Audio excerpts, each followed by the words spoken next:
अस्सलाम वालेकुम नाज़रीन, अवां ॾिसी रहिया आहियो सिंध आवाज़ टीवी न्यूज़। हाणे तव्हां सां शेयर कंदासीं हिकु अहम ख़बर।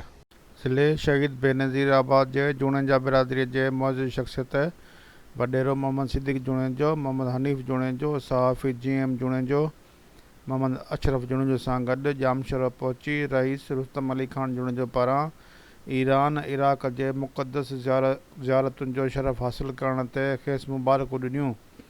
उन मौक़े ते जूणेजा वेलफेयर ऑर्गेनाइज़ेशन जे मरकज़ी अॻवान रुस्तम अली खान जूणेजो, बरकत अली खान जूणेजो चयो त ईरान इराक़ जे मुक़दस ज़ियारत करण सां दिलि खे वॾो सुकून मिले थो।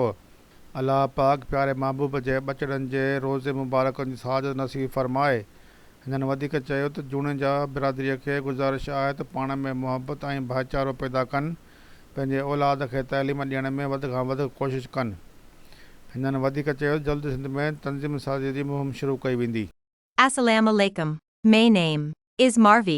Please subscribe Sindh Awaz TV News and like for latest news update.